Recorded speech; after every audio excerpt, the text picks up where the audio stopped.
రాష్ట్రమంతటా శుక్రవారం జనసేన ఆధ్వర్యంలో మానవహారాలు పెహల్గాంలో ఉగ్రవాదుల దాడిలో క్రైస్తవుల ఐక్యత అనూహ్యంగా పెరిగింది.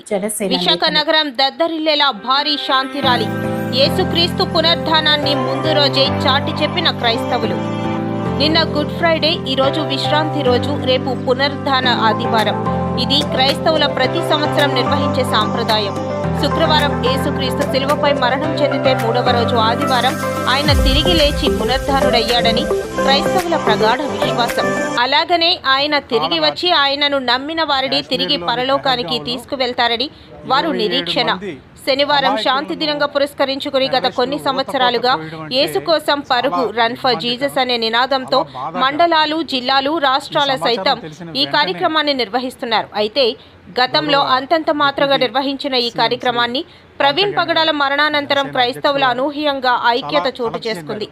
ఈ దరిమేళ వీరి ఐక్యతను చాటి చెప్పేందుకు వేలాది సంఖ్యలో run for Jesus Shanti rally Visakha complex, Gandhi statue నుండి బీచ్ రోడ్ లో YMCA వరకు భారీ ర్యాలీని నిర్వహించారు.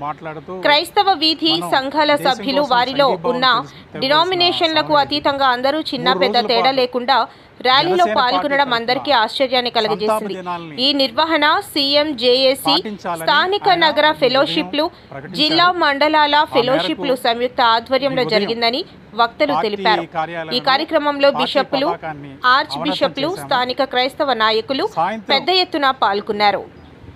ఈ ఊచకోతలో అమరులైన వారికి సంతాప సూచకంగా ఈ సాయంత్రం కార్యాలయం దగ్గర క్యాండిల్స్ వెలిగిస్తాము.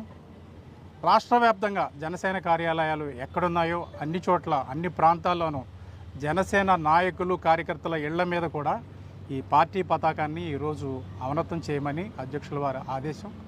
ఆయన ఆదేశాలను పాటిస్తున్నాము. ఈ కార్యక్రమాన్ని ప్రారంభించాము. అదేవిధంగా సాయంత్రం కొవ్వొత్తులు వెలిగించి అమరులైన వారందరికీ నివాళులు తెలియజేస్తాము. రేపటి రోజున ప్రతి కార్యాలయం దగ్గర మా శ్రేణులు సంతాపం వ్యక్తం చేస్తూ మౌనంగా దీక్షలో కూర్చుంటారు. అదేవిధంగా మూడో రోజున రాష్ట్ర వ్యాప్తంగా కొవ్వొత్తుల ప్రదర్శన, మానవహారాలు జరుగుతాయి. రాష్ట్రంలోని ఏదో ఒక నగరంలో, ఎంపిక చేసుకున్న నగరంలో పార్టీ అధ్యక్షుల వారు కూడా ఈ ప్రదర్శనలో చివరి రోజున పాల్గొంటారు. ఈ కార్యక్రమాన్ని ప్రతి ఒక్క జన సైనికుడు పాల్గొని ఈ కార్యక్రమంలో మన దేశానికి, అమరులైన వారికి సంఘీభావం తెలియజేయవలసిందిగా కోరుతున్నాము. ఒక్క జనసేన పార్టీయే కాదు, ఈ దుర్ఘటనను దేశ ప్రజలందరూ, ముఖ్యంగా తెలుగువారందరూ ముక్తకంఠంతో ఖండించాలి. మన బలాన్ని మనం తెలియచేయాలి. బలం మీన్స్ సామరస్యపూర్వకంగా, శాంతియుతంగా, సంఘటితంగా మేమందరం ఒక్కటే. మా మీద ఏది దాడి జరిగినా మేము తీవ్రంగా ప్రతిఘటిస్తామనే ఒక సందేశాన్ని ముష్కరులకు తెలియచేయాలని అధ్యక్షుల వారు తెలియచేశారు. ఈ సందర్భంగా అమరులైన ప్రతి ఒక్కరికి, వారి కుటుంబానికి సంతాపం తెలియజేస్తూ వారికి తీవ్రమైన వారి ఆత్మకు శాంతి కలగాలని ఈ సందర్భంగా ప్రార్థిస్తున్నాము. ఒక్క నిమిషం మౌనం మీ ముందు పాటిస్తున్నాము.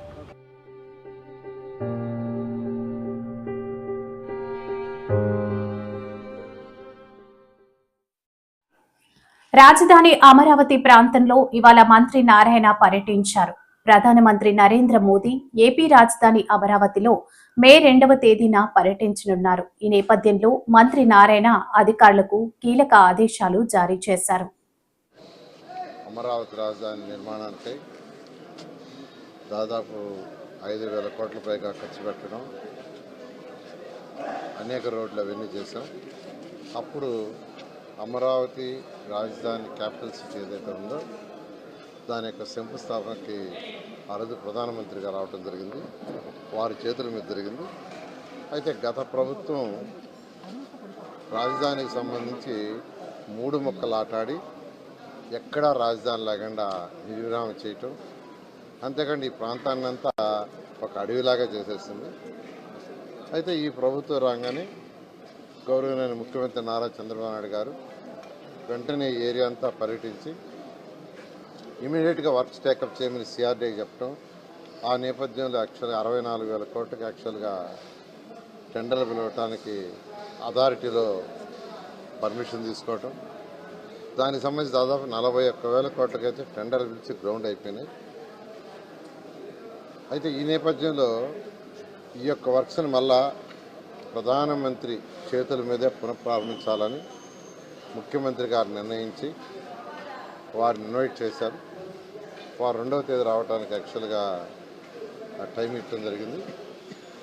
వారు 3 o'clockకి ఎయిర్పోర్ట్కి వచ్చి అక్కడి నుంచి ఇక్కడికి అమరావతి క్యాపిటల్ సిటీ తీసుకొచ్చి 1.1 కిలోమీటర్ రోడ్డు షోలో పాల్గొని ఆ విధంగా డాష్ మీదకి వచ్చి యాక్చువల్గా 1 hour 4 to 5 యాక్చువల్ డాష్ మీద ముఖ్య నాయకులు మాట్లాడటం జరుగుతుంది. ఈ విధంగా అమరావతి పునఃప్రారంభానికి ప్రధానమంత్రి గారు 2వ తేదీ మన రాష్ట్రానికి వస్తున్నారు.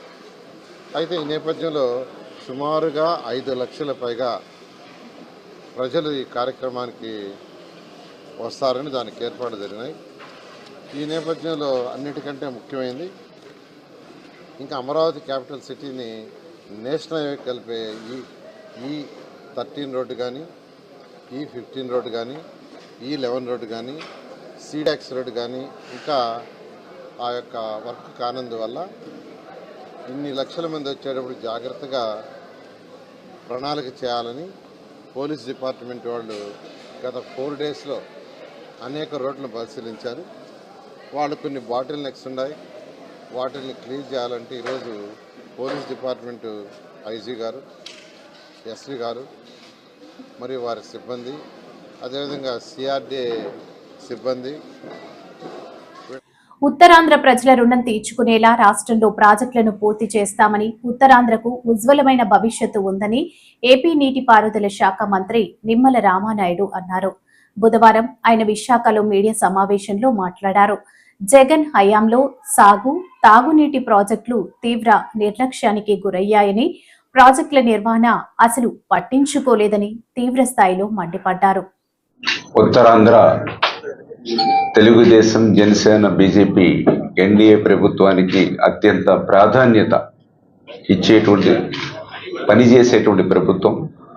గౌరవ ముఖ్యమంత్రి నారా చంద్రబాబు నాయుడు గారు ఉత్తరాంధ్రకు సంబంధించినటువంటి ఇరిగేషన్ ప్రాజెక్టులు అంశాల వారీగా రివ్యూ చేసుకుని ఆ ప్రాజెక్టులు ప్రాధాన్యత ప్రకారంగా పూర్తి చేసుకుని ఉత్తరాంధ్ర ప్రజల రుణం తీర్చుకునేటువంటి విధంగా ఆ ఇరిగేషన్ ప్రాజెక్టుల మీద ప్రాధాన్యత ఇవ్వాలని మరి చంద్రబాబు నాయుడు గారు ఇచ్చినటువంటి ఆదేశాల ప్రకారం ఏదైతే విజయనగరం, శ్రీకాకుళం 2 జిల్లాల్లోనూ కూడా పర్యటించి అక్కడ ఉన్నటువంటి అధికారులు, ఇరిగేషన్ డిపార్ట్మెంటు, అదేవిధంగా గౌరవ ప్రజాప్రతినిధులు అందరితోటి కూడా రివ్యూస్ తీసుకుని ఏదైతే ప్రతి ప్రాజెక్టు ఇండివిజువల్కి కూడా ఇన్స్పెక్షన్ అండ్ రివ్యూ చేసుకుని మరి ఒక నోట్ ప్రిపేర్ చేసి ముఖ్యమంత్రి గారి దృష్టిలో పెట్టి ఉత్తరాంధ్రకి ఒక ఉజ్వలమైనటువంటి భవిష్యత్తు ఉండేటువంటి విధంగా ఆ యొక్క సాగునీటి సంఘాన్ని అభివృద్ధి చేయాలనే సంకల్పంతో మరి ఈ యొక్క ప్రభుత్వం పనిచేస్తుందని చెప్పి తెలియజేసుకుంటూ, మరి ఏదైతే ఈ యొక్క 2 రోజుల్లో ఈ ఉత్తరాంధ్ర పర్యటనలో నేను చూస్తూ ఉంటే మరి అధికార మార్పిడి అనేది 2 రకాలుగా కనిపించింది. తెలుగుదేశం అధికారంలోకి వచ్చినప్పుడు అధికార మార్పిడి అనేది అభివృద్ధి వైపు పనిచేస్తే, అదే అధికార మార్పిడి వైసీపీ అధికారంలోకి వస్తే విధ్వంసం వైపు పనిచేసినటువంటి పరిస్థితి. దానికి ఉదాహరణే మన ఉత్తరాంధ్రకు సంబంధించినట్టు కానీ ఆంధ్రప్రదేశ్ రాష్ట్రంలో కానీ ఇరిగేషన్ కూడా దానికి ఉదాహరణ. ఇరిగేషన్ శాఖ ఇంత విధ్వంసానికి గురైంది అని అంటే ఆ రోజు 2014, 2019 5 సంవత్సరాల తెలుగుదేశం ప్రభుత్వ హయాంలో 7 లక్షల కోట్ల బడ్జెట్ ఆ రోజు మాకు ఉంటే అందులో 72,000 కోట్ల రూపాయలు ఇరిగేషన్కి మేము కేటాయింపులు ఇచ్చాము ఆ రోజు 5 yearsలో. మరి అదే 19-24 వైసీపీ పాలనలో బడ్జెట్ పెరిగింది. 12 లక్షల కోట్ల బడ్జెట్ వాళ్ళకి 5 yearsలో ఉంటే వాళ్ళకి ఇరిగేషన్ శాఖ ఇచ్చింది అంటే 32,000 కోట్ల రూపాయలు. 32,000 కోట్ల రూపాయలు కూడా ఖర్చు పెట్టింది ఎంత అంటే 20,000 కోట్ల రూపాయలు. అందులో కూడా మళ్ళీ వాళ్ళ సగం పనులు అవినీతికే పోయినటువంటి పరిస్థితి. అంటే ఎంత డిఫరెన్స్ ఉందో చూడండి. 7 లక్షల కోట్ల బడ్జెట్ ఉన్నప్పుడు 72,000 కోట్లు మనం పెట్టాం. 12 లక్షల కోట్ల బడ్జెట్ ఉన్నప్పుడు 32,000 కోట్ల రూపాయలు మరి పెట్టి ఏ రకంగా ఇరిగేషన్ విధ్వంసం చేశారు. మళ్ళీ ఈరోజు అధికారంలోకి వచ్చింది ప్రజాప్రభుత్వం. ఏదైతే ఆ రోజు ఓటాన్ అకౌంట్ బడ్జెట్ కానీ మొన్న మార్చిలో పెట్టినటువంటి బడ్జెట్ కానీ అంటే మొదటి 9 నెలల్లోనే ఇరిగేషన్ శాఖకు 35,000 కోట్లు, అంటే ఓటాన్ అకౌంట్లో 17,000, అదేవిధంగా మొన్న 18,000. అంటే వాళ్ళు 5 సంవత్సరాల్లో 32,000 కోట్ల రూపాయలు వైసీపీ పాలనలో ఇరిగేషన్ పెడితే మొదటి 9 నెలల్లోనే 35,000 కోట్ల రూపాయలు ఇవాళ ఇరిగేషన్ శాఖకు ఈ యొక్క ఎన్డీఏ ప్రభుత్వం మరి ఈవేళ ఉత్తరాంధ్ర సాగునీటి ప్రాజెక్టులకు ముఖ్యమంత్రి చంద్రబాబు నాయుడు అత్యధిక ప్రాధాన్యత ఇస్తున్నారని 2025 జూన్ నాటికి గోదావరి వరద జలాలను ఉత్తరాంధ్ర సుజల స్రవంతికి అందించడమే లక్ష్యంగా ప్రభుత్వం పనిచేస్తుందని రాష్ట్ర జల వనరుల శాఖ మంత్రి నిమ్మల రామానాయుడు స్పష్టం చేశారు. ప్రభుత్వం హయాంలోనే జరిగినటువంటి విషయాన్ని కూడా సందర్భంగా ఒకసారి గుర్తు చేస్తూ ఉన్నా. ఏదైతే ఇరిగేషన్కి ఇస్తున్నటువంటి ప్రాధాన్యతకి ఒకే ఒక ఉదాహరణ, ఏదైతే గత వైఎస్ఆర్సీపీ ప్రభుత్వం మరి 5 సంవత్సరాల్లో అంటే 2019, 2024 5 సంవత్సరాలలో మరి వాళ్ళు ఇరిగేషన్కి పెట్టింది కేవలం 32,000 కోట్ల రూపాయలు మాత్రమే. అదే 14-19లో 71,000 కోట్ల రూపాయలు ఆ రోజు తెలుగుదేశం ప్రభుత్వంలో ఇరిగేషన్ కి బడ్జెట్ లో కేటాయింపు చేశారు. ఇక్కడ ఒక విషయాన్ని కూడా గుర్తుపెట్టుకోవాలి. 14-19లో 5 సంవత్సరాల్లో మన బడ్జెట్ టోటల్ గా 7 లక్షల కోట్లు. వీళ్ళు 19-24 5 సంవత్సరాల్లో వీళ్ళ బడ్జెట్ 12 లక్షల కోట్లు, వీళ్ళు పెట్టింది 32,000 కోట్లు. అంటే ఇరిగేషన్ శాఖకి ఎంత నిర్లక్ష్యం చేశారో అదొక ఉదాహరణ. మళ్ళీ ఈరోజు మీ అందరి ఆశీర్వాదంతో తెలుగుదేశం, జనసేన, బీజేపీ, ఎన్డీఏ ప్రభుత్వం వచ్చింది.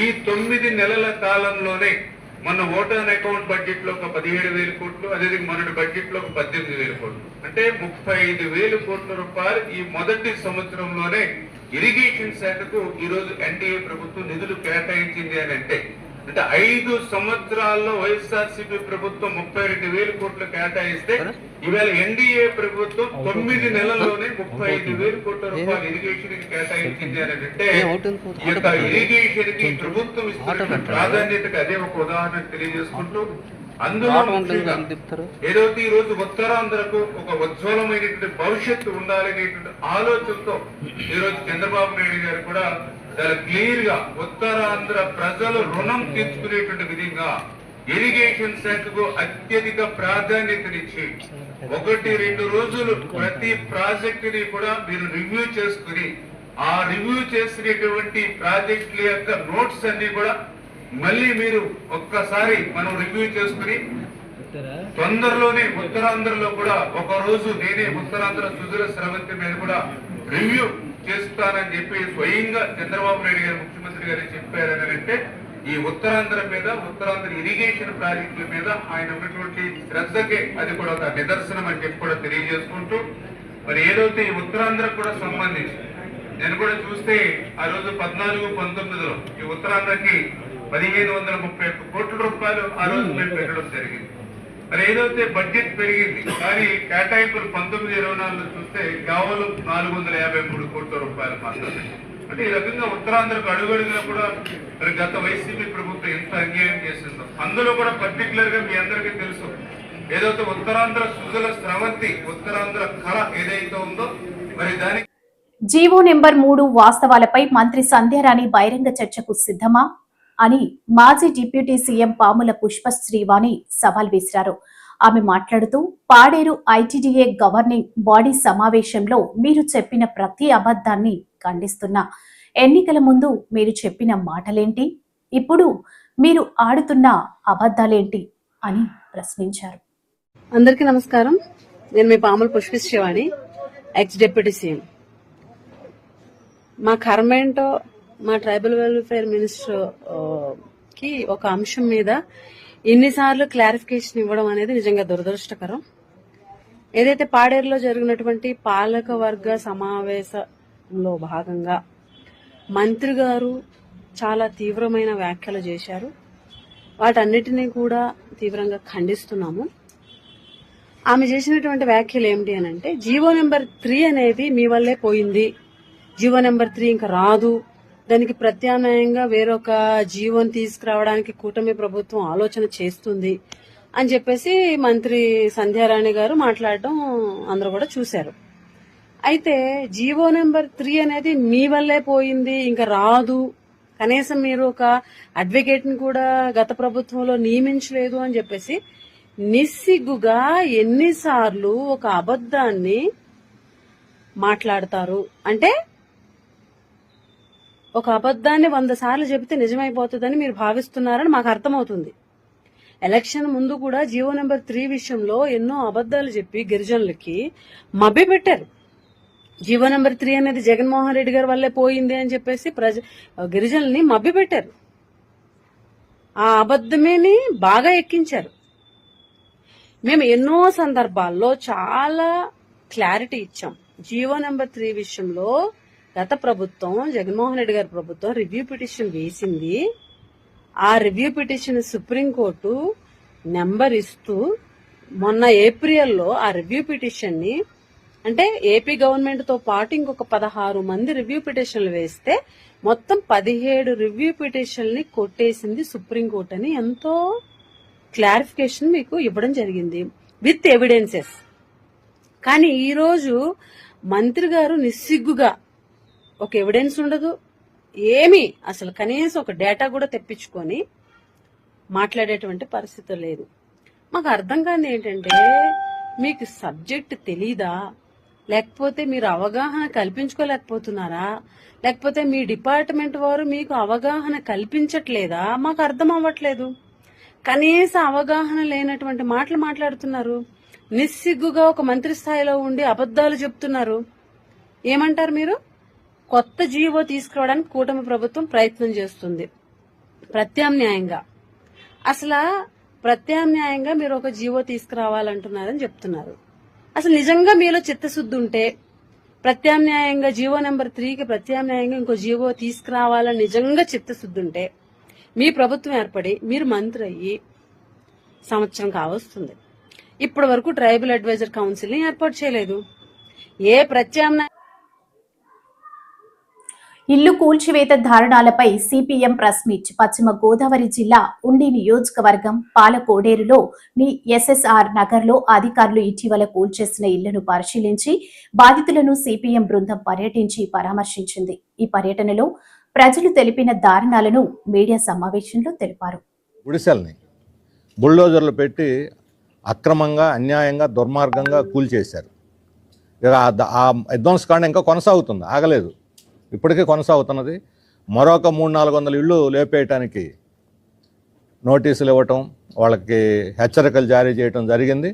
వాళ్ళు చేసిన పాపం వల్ల 40-50 సంవత్సరాలుగా సొంత ఇల్లు లేకపోయినా కాలువ గట్ల మీదో, రోడ్డు మీదో, ఎక్కడ ప్రభుత్వం పొరంబో ఖాళీ స్థలం ఉంటే అక్కడ వేసుకొని, అక్కడ మంచినీళ్ళు లేకపోయినా, కరెంట్ ఉన్నా లేకపోయినా, కనీస సౌకర్యం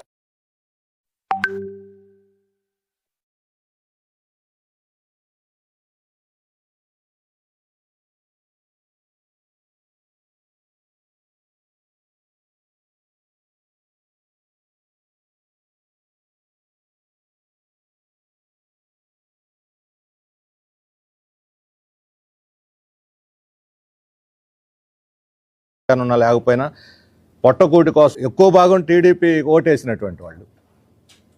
ఒక మహిళ 3 నెలల క్రితం వచ్చి నోటీస్ ఇచ్చారు.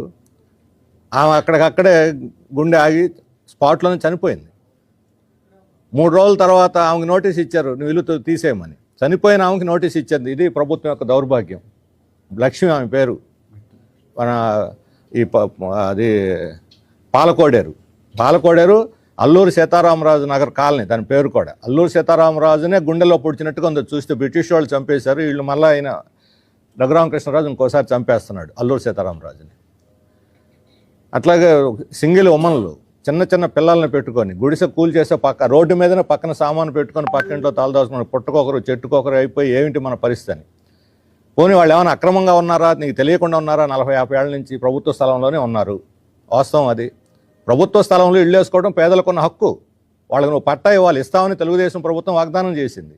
పట్టా ఇస్తామని వాగ్దానం చేసి ఈరోజు చంద్రబాబు నాయుడు గారు పట్టాల ఉత్సవాలు కూడా జరుపుతూ ఉన్న పేదవాళ్ళని 1000 కుటుంబాలని ఒక్క ఉండి నియోజకవర్గంలో లేపేస్తున్నారంటే మనం ఊహించలేనటువంటి విధ్వంసం ఇది.